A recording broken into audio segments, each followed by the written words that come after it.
Why Doctor Doom stopped Thor with two fingers.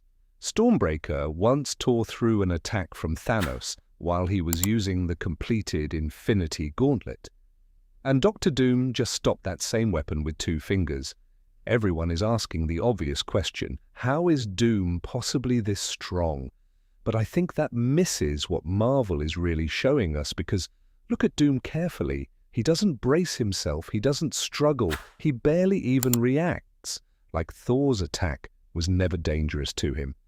And here's where it gets strange, because comic book Doom has something most MCU viewers probably don't know about, something that means those two fingers may have almost nothing to do with physical strength. We'll come back to that, because first you need to understand why Doom chose to stop Stormbreaker like this. Before we move ahead, if you're enjoying the video so far, and you like understanding the psychology hidden behind movie characters, make sure to like the video, subscribe to channel, and share it with a friend who enjoys this kind of content. Also, comment below and tell me your favorite part of the video so far. Look at the difference between Thor and Doom. Thor brings everything: Stormbreaker, lightning, momentum, anger. While Doom gives almost nothing back. No panic, no desperate defense, just two fingers. Filmmakers use this contrast for a reason, because when you want a character to feel truly dominant, sometimes making them quieter is more powerful than making them louder. Marvel has done this to Thor before. When Thor threw Mjolnir at Hela, she caught it and destroyed it with one hand.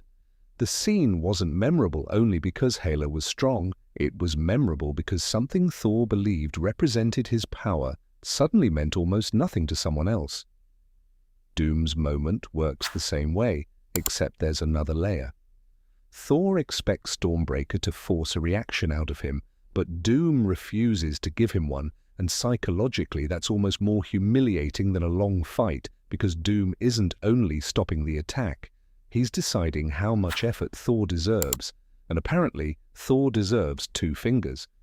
That tells you something important about Victor Von Doom. Doom doesn't simply want power, he needs to exist in a world where nobody stands above him. His intelligence, armor, kingdom, even the way he speaks are built around this absolute image of himself. That's why Reed Richards matters so much to Doom in the comics. Reed isn't just another enemy, he represents something much more uncomfortable, the possibility that Victor may not be the smartest man in the room. Doom can face armies and cosmic threats, but being second is something his ego has never accepted easily. Now imagine this scene happening differently. Doom catches Stormbreaker with both hands, gets pushed backward, struggles, then finally overpowers Thor. Doom still wins, but Thor has forced him to acknowledge that Thor is a serious threat. Instead, Doom turns the entire moment into a message without saying a word. You brought one of your greatest weapons, and I still don't need my whole hand. But now let's return to the thing most MCU viewers may not know. When you look at Doctor Doom's armor, it's easy to assume we're dealing with another technological powerhouse. Comic book Doom is far more complicated than that. Victor isn't only one of Marvel's greatest scientific minds, he's also an extremely accomplished sorcerer. His armor has been shown using personal force fields and other defensive systems, while Doom's knowledge of magic has grown so deep that Marvel describes his sorcery as rivaling, and sometimes even exceeding, his scientific knowledge. And suddenly those two fingers become much more interesting. What if Doom isn't physically absorbing every bit of Stormbreaker's force? What if the armor is shielding him?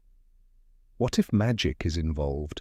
Or what if technology and sorcery are working together before Thor's weapon truly reaches Victor?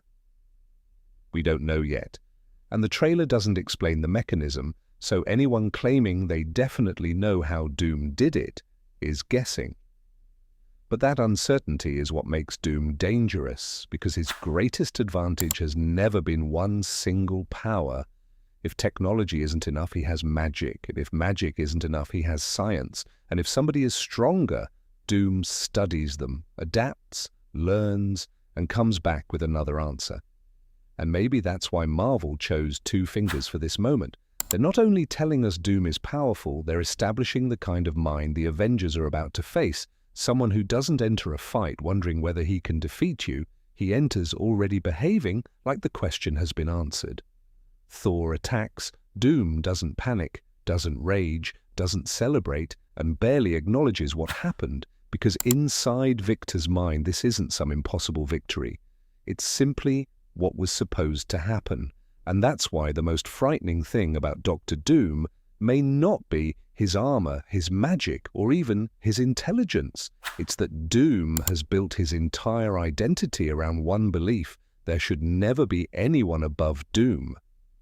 And when Thor's greatest weapon reaches him, those 2 fingers are Marvel's way of showing us exactly what that belief looks like.